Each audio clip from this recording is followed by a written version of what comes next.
Hello students, Rajiv Gurukul में आप लोग का स्वागत है। स्टूडेंट्स, आज आपको बताएंगे जेएसएससी जेई का प्रीवियस ईयर का क्वेश्चन पेपर सॉल्यूशन करेंगे। स्टूडेंट, ये आपका सेट नंबर 4 है। आपका 3 सेट बता चुके हैं स्टूडेंट। तीनों सेट को आपको क्या करना, बना लेना प्रॉब्लम को और बार बार रिवीजन करना है। वह बेहद इंपॉर्टेंट सेट था, सेट नंबर 1, सेट नंबर 2 और सेट नंबर 3। आज लाए हैं आपके सामने स्टूडेंट सेट नंबर 4। ये भी आपका बेहद इंपॉर्टेंट है। आपका यहाँ पर इस सेट में आपका 8 प्रॉब्लम है। 8 प्रॉब्लम डिफरेंट कॉन्सेप्ट का है। तो आज 8 वो कॉन्सेप्ट हम लोग क्या करेंगे स्टूडेंट, सीख लेंगे। ठीक है, इस कॉन्सेप्ट पर यदि प्रॉब्लम आएगा तो आप आराम से क्या कर सकते हो, सॉल्व कर सकते हो। चलो student, step by step problem को सॉल्विंग करते हैं। आप अपना कॉपी निकालो और नोट करना शुरू करो प्रॉब्लम नंबर 1 से। चलो स्टूडेंट, यदि आपको प्रॉब्लम आता है तो आपको क्या करना, अपने से सॉल्व करना है और मेरे साथ आंसर को क्या करना, मैचिंग करना है। यदि आपको नहीं आता है तो आपको क्या करना है, कॉन्सेप्ट को सीखना है। किस तरह का प्रॉब्लम को सॉल्विंग करने के लिए किस तरह का कॉन्सेप्ट का इंप्लीमेंट करेंगे, कैसे प्रॉब्लम सॉल्विंग होगा स्टेप बाय स्टेप। तो कुछ फॉर्मूला का यूज करेंगे, तो फॉर्मूला को क्या करोगे, नोट करोगे। और जिस कॉन्सेप्ट का यूज करेंगे उस कॉन्सेप्ट को समझने का कोशिश करोगे, उस कॉन्सेप्ट को भी नोट डाउन करोगे। इस कॉन्सेप्ट पर यदि प्रॉब्लम आएगा तो उस कॉन्सेप्ट को क्या कर सकते हो, इंप्लीमेंट कर सकते हो। चलो आगे की ओर चलते हैं। पहला प्रॉब्लम है स्टूडेंट, ये कैपेसिटर रिलेटेड प्रॉब्लम है। कैपेसिटर रिलेटेड प्रॉब्लम है। इस प्रॉब्लम को कैसे सॉल्विंग करेंगे तो ध्यान दो, समझो चीजों को। चलो स्टूडेंट, यहाँ पर आपका 2 कैपेसिटर है, C1 और क्या है, C2 है। यहाँ पर C3 है, C4 है। C1 और C2 का कनेक्शन कैसा है आप ही बताओ। तो आप बोलोगे कि सर C1 और C2 का कनेक्शन कैसा है, पैरेलल कनेक्शन है। चलो आप देखो C3 और C4 का कनेक्शन कैसा है, ये भी पैरेलल है। चलो आगे की ओर चलते हैं। यहाँ पर कुछ स्टेटमेंट दिया गया, उस स्टेटमेंट को पढ़ते हैं। C1 is equal to C2 is equal to C3 is equal to C4 is equal to क्या है, C है। इसका मतलब ईच एंड एवरी कैपेसिटर का वैल्यू क्या होगा, C होगा। ये भी आपका C होगा, ये भी आपका C होगा, ये भी आपका क्या होगा स्टूडेंट, C होगा, ये भी आपका क्या होगा, C होगा। चलो हम नहीं बोल रहे, ये प्रॉब्लम का स्टेटमेंट बोल रहा है और आपसे पूछ रहा है कि find the equivalent capacitance A और B के बीच में इक्विवेलेंट कैपेसिटेंस को फाइंड आउट करना। चलो चीजों को समझते हैं। यहाँ पर आपका C1 और C2 का कनेक्शन कैसा है, तो आप बोलोगे कि क्या है, पैरेलल कनेक्शन है। कैसा कनेक्शन है, पैरेलल कनेक्शन है। यहाँ पर C3 और C4 का कनेक्शन कैसा है, तो आपको याद रखना होगा कि ये कनेक्शन कैसा है, पैरेलल कनेक्शन है। चलो, जब कैपेसिटर आपका पैरेलल कनेक्शन में होता है तो उसका इक्विवेलेंट का फॉर्मूला आपको बता चुके हैं। जब कैपेसिटर आपका पैरेलल में कनेक्टेड हो तो उसका इक्विवेलेंट होता है C1 प्लस क्या होता है, C2 होता है।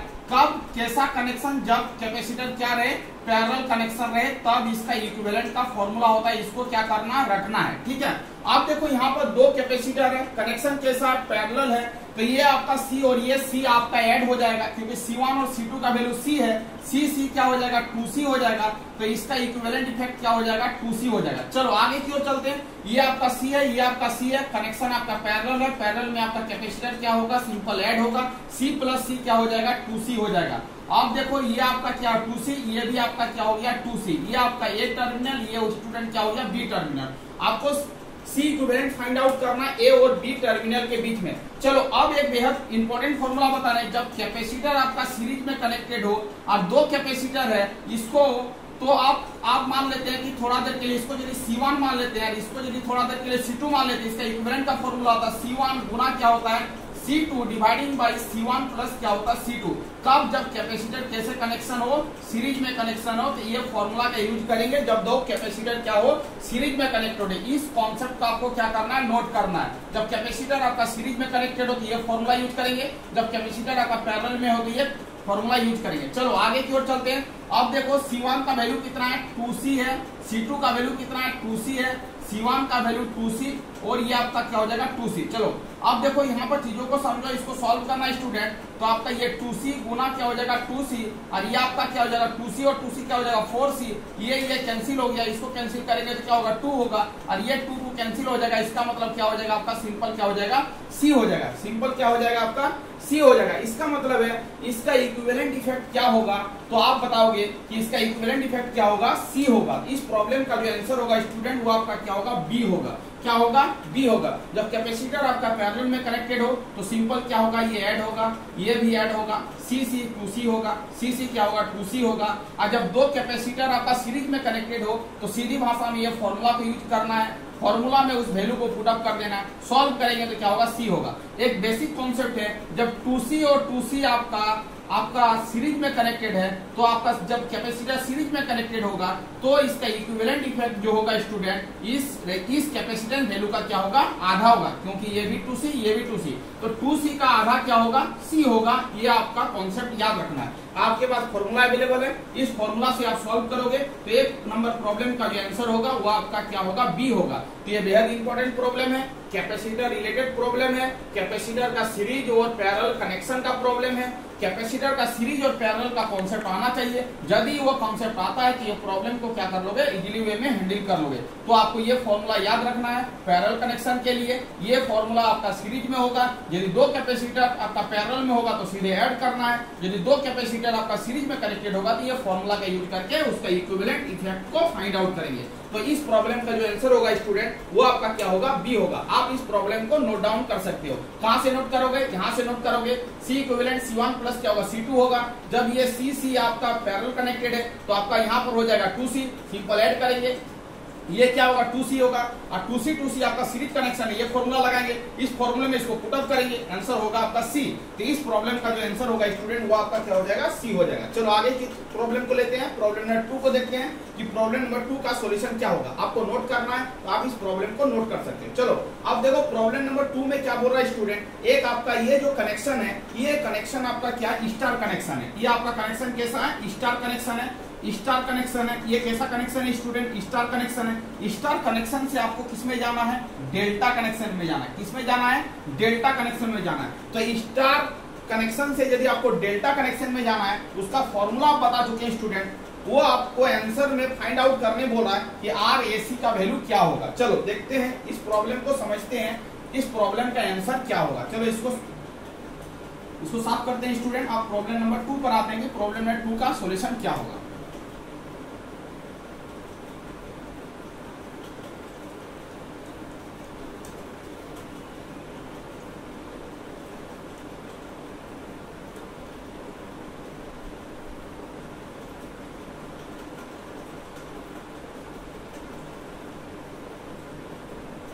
अब देखो प्रॉब्लम नंबर 2 को देखते हैं, 2 का सॉल्यूशन क्या होगा। स्टेप बाय स्टेप समझते हैं स्टूडेंट। ये भी बेहद इंपॉर्टेंट कॉन्सेप्ट है, इसका कॉन्सेप्ट बताएंगे, उसके बाद इस प्रॉब्लम को सॉल्विंग करेंगे।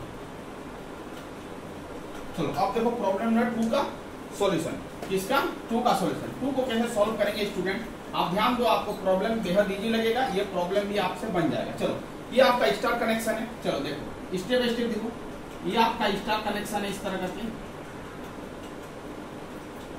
चलो ये आपका स्टूडेंट क्या RA है, ये आपका क्या RC है, ये आपका क्या RB है, ठीक है। ये टर्मिनल A है, ये टर्मिनल आपका C है, ये टर्मिनल आपका क्या B है, ठीक है। अब देखो इसको ज्वाइंट करो, जब इसको आप ज्वाइंट करोगे तो ये वाला कनेक्शन इस तरह होगा, जब इसको आप ज्वाइंट करोगे इसके साथ ये कनेक्शन ऐसे होगा, और जब इसको इसके साथ ज्वाइंट करोगे तो ये कनेक्शन क्या होगा इस तरह, ठीक है। चलो अब देखो A और B को ज्वाइंट करोगे तो क्या होगा, RAB बनेगा, क्या बनेगा, RAB बनेगा। A और C को ज्वाइंट करोगे तो क्या होगा, RAC बनेगा। चल ठीक है, इसको ज्वाइंट करोगे तो R क्या होगा, BC होगा। चल ठीक है। चलो अंदर वाला वैल्यू आपका स्टार कनेक्शन है, बाहर वाला वैल्यू जो है वो आपका डेल्टा कनेक्शन है। चलो इसका फॉर्मूला को पहले लिखते हैं कि आपका फॉर्मूला क्या होगा। चलो पहले देखो बाहर वाला वैल्यू को फाइंड आउट करना, RAB का फॉर्मूला क्या होगा, क्योंकि अंदर वाला चीज तो दिया गया, बाहर वाला चीज को निकालना होगा। RBC का फॉर्मूला क्या होगा और RAC का फॉर्मूला बेहद इजी है, 1 सेकंड में समझ में आएगा। चलो देखो RAB का फॉर्मूला जो स्टूडेंट उसको ध्यान देना है कि RAB का जो फॉर्मूला होगा, देखो RAB का फॉर्मूला जो होगा, देखो RAB किससे कनेक्टेड है, RAB आपका किससे कनेक्टेड है, ये मेरे को बताओ। RAB इससे कनेक्टेड है, किससे कनेक्टेड नहीं है, RC से कनेक्टेड नहीं है। अब RAB जिससे कनेक्टेड नहीं है उससे क्या करेंगे, डिवाइड करेंगे, उससे क्या करेंगे, डिवाइड करेंगे। RAB RA और RB से कनेक्टेड है, RC से तो कनेक्टेड नहीं है, तो RC से डिवाइड करेंगे और इसको साइक्लिक ऑर्डर में क्या करेंगे, मल्टीप्लाई करेंगे। RA गुना RB प्लस RB गुना RC प्लस RC गुना क्या होगा, RA होगा, ये फॉर्मूला। चलो अब देखो RBC किससे कनेक्टेड है, RB और RC से कनेक्टेड है, RA से कनेक्टेड नहीं है, जिससे कनेक्टेड नहीं है उससे डिवाइड करेंगे और इसको साइक्लिक ऑर्डर में गुना करेंगे, मतलब ऊपर वाला को कॉपी करेंगे, जैसे लिखे थे उसी को क्या करेंगे, कॉपी करेंगे। चलो ठीक हो।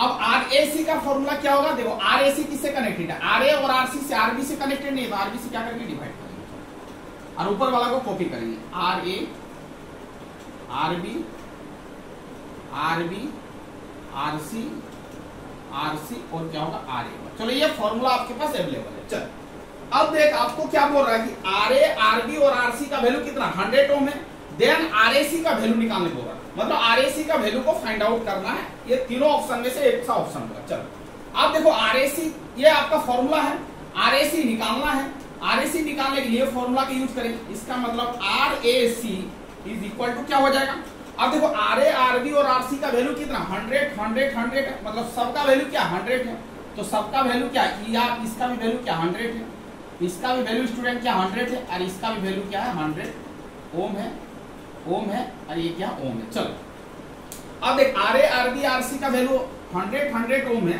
तो 100 गुना क्या हो जाएगा 100 प्लस 100 गुना क्या हो जाएगा 100 प्लस क्या हो जाएगा, बताओ आप ही बताओ, 100 गुना क्या हो जाएगा आपका 100 और डिवाइडिंग बाय RB का वैल्यू क्या है स्टूडेंट 100।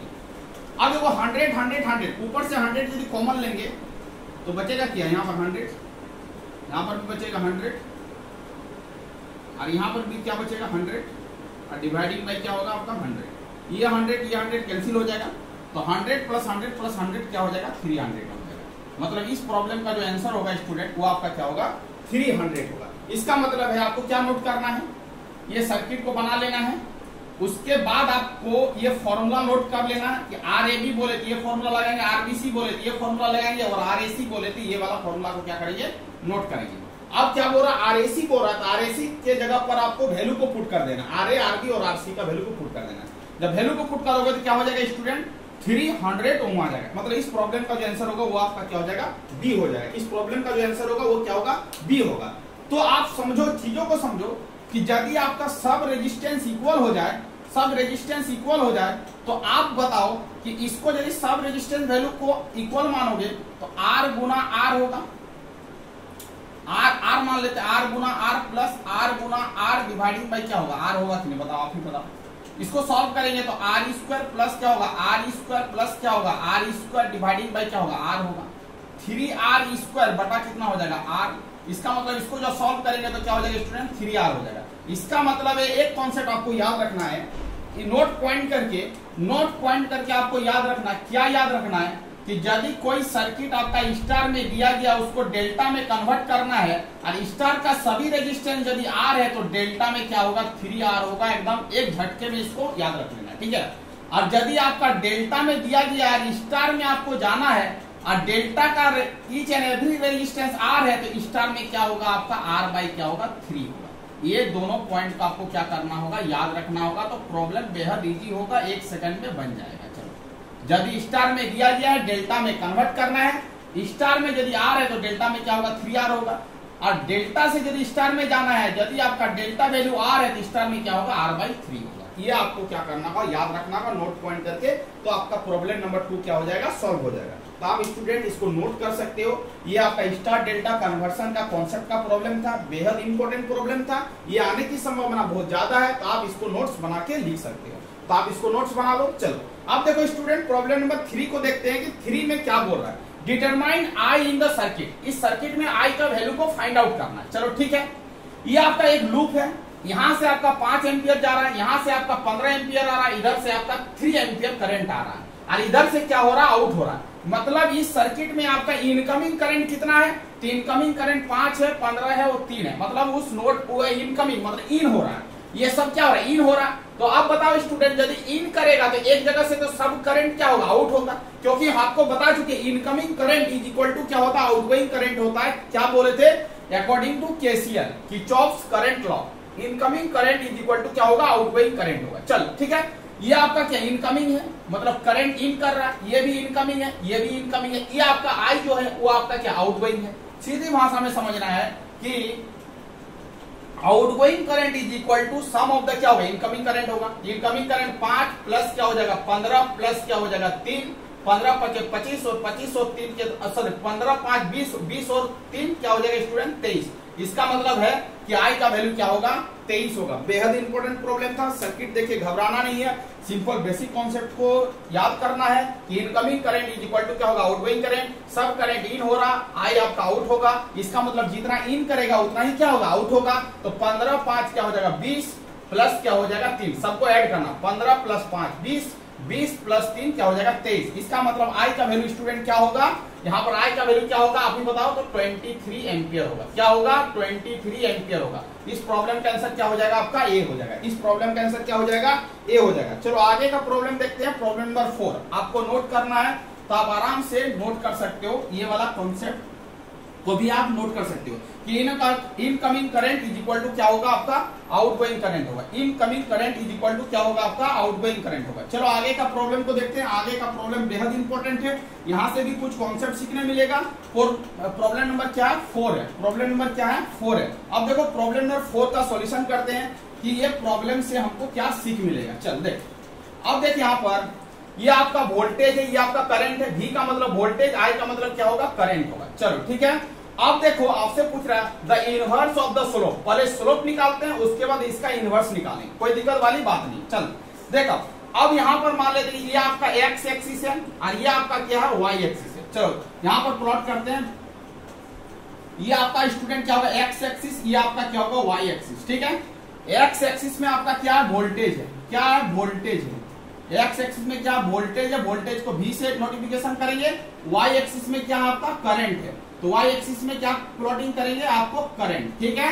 अब देखो ये आपका क्या होगा, ये आपका ये जो निकलेगा वो आपका स्लोप निकलेगा। चल ठीक है। ये यदि आपका थीटा होगा स्टूडेंट, आप बताओ यदि ये आई होगा, इसको डॉटेड लाइन से इस तरह करके खींचेंगे तो ये भी आपका क्या होगा बताओ। तो यदि ये आई है तो ये भी क्या है होगा आई होगा। क्या होगा आई करंट होगा। आई क्या होगा करंट होगा। चलो और ये आपका क्या वोल्टेज है। चल अब देख tan theta is equal to क्या होता है, tan theta is equal to क्या होता है स्लोप होता है। ये आपको याद रखना होगा। ठीक है। Tan theta is equal to क्या होता है स्लोप होता है। चल टेन थीटा का फॉर्मूला होता है ट्रिगो में परपेंडिकुलर डिवाइडिंग बाय क्या होता है बेस। परपेंडिकुलर डिवाइडिंग बाय क्या होता है बेस। चल अब देखिए थीटा है तो ये वाला क्या होगा आपका बेस होगा और ये वाला क्या होगा आपका परपेंडिकुलर होगा। ये आपका क्या होगा परपेंडिकुलर होगा, ये आपका क्या होगा बेस होगा। तो टेन थीटा फॉर्मूला होता है perpendicular dividing by base. Perpendicular में आपका क्या है आपका करंट है और बेस में आपका क्या वोल्टेज है। इसका मतलब स्लोप जो होगा वो आपका क्या होगा स्टूडेंट आई बाई क्या होगा आई बाई क्या होगा V होगा। चल स्लोप क्या होगा आई बाई क्या होगा V होगा। चल ठीक है। यहां पर क्या प्रॉब्लम पूछ रहा उसको समझ। The inverse of the slope. Slope का क्या करना है इनवर्स करना है, मतलब इनवर्स का मतलब उल्टा करना है। तो 1 बाई स्लोप, इनवर्स का मतलब क्या उल्टा करना है। यहाँ पर स्लोप है तो यहाँ पर 1 बाई स्लोप हो जाएगा। जब इसको उल्टा करेंगे तो इसको भी क्या करेंगे उल्टा करेंगे तो V बटा क्या होगा आई होगा। इसका मतलब 1 बाई स्लोप, इसका मतलब इसको ऊपर ले जा सकते हैं तो स्लोप का क्या हो जाएगा इनवर्स हो जाएगा। और slope inverse is equal to क्या होगा V बाई क्या होगा आई होगा। अकॉर्डिंग टू ओम्स लॉ आपको बता चुके हैं V इक्वल टू क्या होता है बताओ तो आई आर होता है। इसका मतलब V बटा आई इज इक्वल टू क्या होगा आर होगा। इसका मतलब V बटा आई की जगह पर आप क्या पुट अप कर सकते हो आर। इसका मतलब स्टूडेंट ये क्या होगा आपका आर होगा। अब देखो slope inverse is equal to क्या होगा आर होगा। आर का मतलब क्या होता है आपको बता चुके हैं, क्या होगा रेजिस्टेंस होगा। क्या होगा रेजिस्टेंस होगा। इसका मतलब है कि slope inverse is equal to क्या होगा इंडक्टेंस, कैपेसिटेंस, रेजिस्टेंस, कंडक्टेंस। आप बेहद बता सकते हैं इस तरीके से क्या होगा रेजिस्टेंस होगा। इसका मतलब स्टूडेंट प्रॉब्लम नंबर 4 का जो आंसर होगा वो आपका क्या होगा रेजिस्टेंस होगा। तो ये आपका प्रॉब्लम नंबर 4 का क्या है सॉल्यूशन है। स्टेप बाय स्टेप पूरा बेहद डिटेल में हम बता रहे हैं। आप नोट्स करना चाहते हो तो नोट्स कर सकते हो। ये आपका प्रॉब्लम नंबर 4 का क्या है सॉल्यूशन है, यहां से लेके यहां तक। चलो अब देखो प्रॉब्लम नंबर 4 कंप्लीट हो गया। तो slope inverse is equal to क्या होगा रेजिस्टेंस होगा। क्या करना है tan theta is equal to क्या था slope, tan theta equal to perpendicular dividing by base. Perpendicular आपका करंट है, बेस आपका वोल्टेज है, आई बाई क्या होगा V होगा। चलो स्लोप निकल गया। टेन थीटा इक्वल टू क्या था स्लोप, आई बाई क्या हो गया V हो गया। स्लोप नहीं पूछ रहा है, स्लोप इनवर्स पूछ रहा है, इनवर्स ऑफ स्लोप। स्लोप का इनवर्स करना है, मतलब उल्टा करना है, तो 1 by slope is equal to क्या होगा, v बाई आई होगा। Slope inverse is equal to v by I होगा। According to Ohm's law v by I is equal to क्या r होगा, slope inverse is equal to क्या होगा, resistance होगा। इस प्रॉब्लम का आंसर जो होगा 4 का सी होगा। चलो आगे की ओर चलते हैं, प्रॉब्लम नंबर 5 को देखते हैं। 5 भी बहुत इंपॉर्टेंट है, ये भी प्रॉब्लम बहुत इजी है, आपको समझ में आएगा। चलो अब देखो 5 नंबर का सॉल्यूशन करते हैं स्टूडेंट।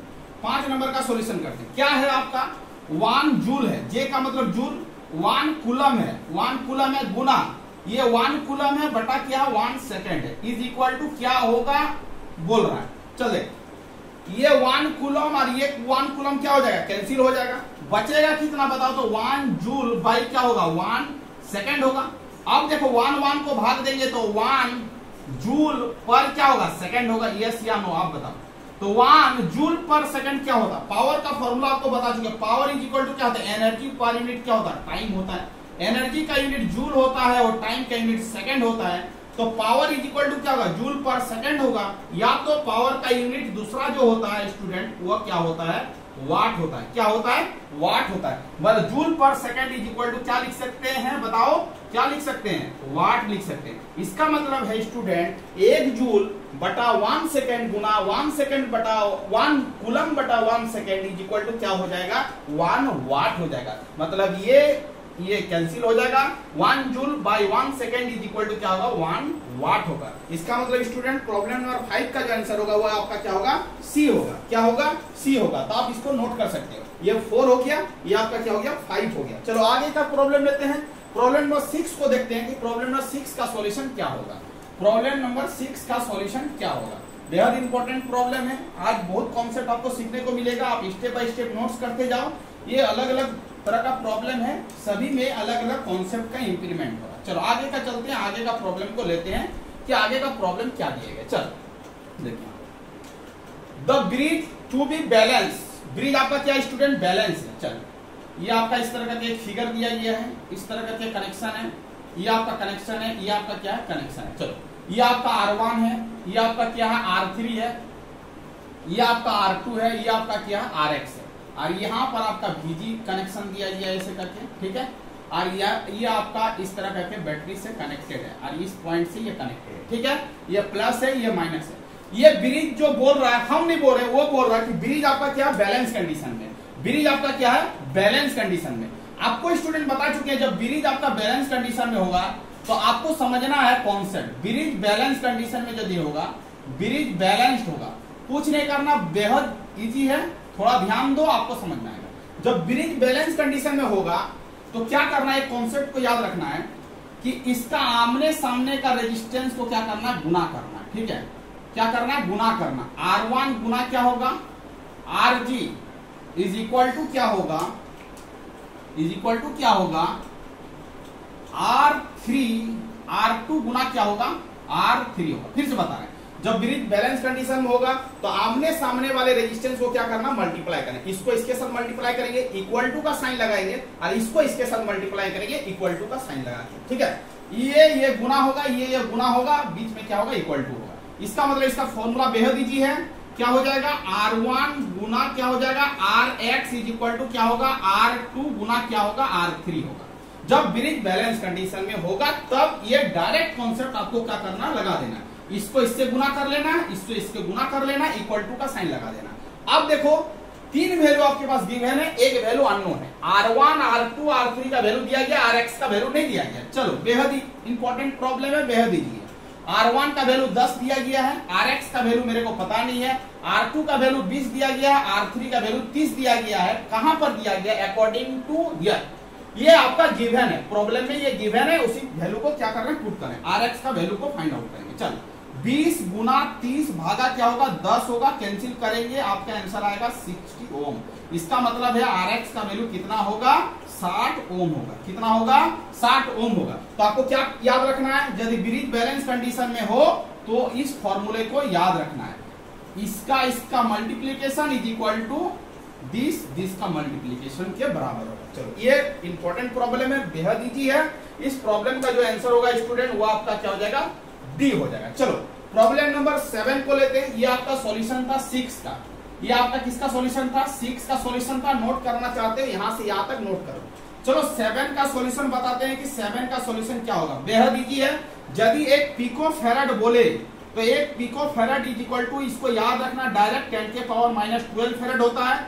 एक nano farad is equal to क्या होता है, 10 के पावर -9 फेराड होता है। एक micro farad is equal to क्या होता है, 10 के पावर -6 फेराड होता है। तो आपसे पूछ रहा है एक pico farad is equal to कितना होगा, आपको बोलना 10 के पावर -12 फेराड होगा। इसका मतलब इसका आंसर हो जाएगा ए। बेहद इजी प्रॉब्लम है। चलो अब देखते हैं प्रॉब्लम नंबर 8 को सॉल्व करते हैं। 8 स्टेटमेंट टाइप्स का प्रॉब्लम है, इसको याद रखना है, ठीक है। स्टेटमेंट टाइप का प्रॉब्लम है। जे फेट, इसको याद रखना है। जे फेट का मतलब क्या होता है, इसका फुल फॉर्म पूछा जा सकता है, तो आपको याद रखना है जंक्शन फील्ड इफेक्ट ट्रांजिस्टर होगा। आपसे पूछेगा कि जेफेट का फुल फॉर्म क्या होता है, आपको बोला जंक्शन फील्ड इफेक्ट ट्रांजिस्टर। ये जो डिवाइस है ये क्या करता है, वोल्टेज को कंट्रोल करता है। वोल्टेज कंट्रोल डिवाइस है, इसको आपको याद रखना है डायरेक्ट स्टेटमेंट को, ठीक है। इसका मतलब जंक्शन फील्ड इफेक्ट ट्रांजिस्टर पूछे तो वो क्या करेगा, वोल्टेज को क्या करेगा, कंट्रोल करेगा। तो आपका आंसर हो जाएगा, बेहद इजी है, इसको एक लाइन में याद रखेंगे, ये आपका क्या हो जाएगा, वोल्टेज कंट्रोल डिवाइस हो जाएगा। स्टूडेंट यहीं पर आपका यदि बीजेटी पूछता है तो आंसर आपका चेंज हो जाता है। बीजेटी जो होता है, बीजेटी बाइपोलर जंक्शन ट्रांजिस्टर पूछेगा, ये क्या होगा, करंट कंट्रोल डिवाइस होगा। क्या होगा, करंट कंट्रोल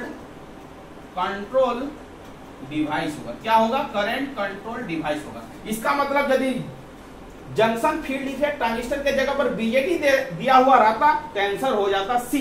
इसको नोट पॉइंट करके लिखना है, बीजेटी क्या होगा, करंट कंट्रोल डिवाइस होगा। तो आठों प्रॉब्लम बेहद इंपॉर्टेंट था, बेहद कॉन्सेप्चुअल था। यदि आपको कॉन्सेप्ट पता है तो आप आराम से सॉल्व कर सकते हो, कोई भी दिक्कतदारी नहीं होगा। यदि आपको कॉन्सेप्ट पता नहीं है तो आपको क्या करना है, इस तरह का कॉन्सेप्ट को तैयार करना होगा, सीखना होगा, तब जाके आप प्रॉब्लम को क्या कर सकते हो, आराम से सॉल्व कर सकते हो। तो आपका काम रहेगा स्टूडेंट क्या करना, आठों प्रॉब्लम का सॉल्यूशन आपको स्टेप बाय स्टेप लिखना है, स्टेप बाय स्टेप समझना है। यदि कहीं पर डाउट होता है तो कमेंट सेक्शन में बताना है कि ये प्रॉब्लम में डाउट है।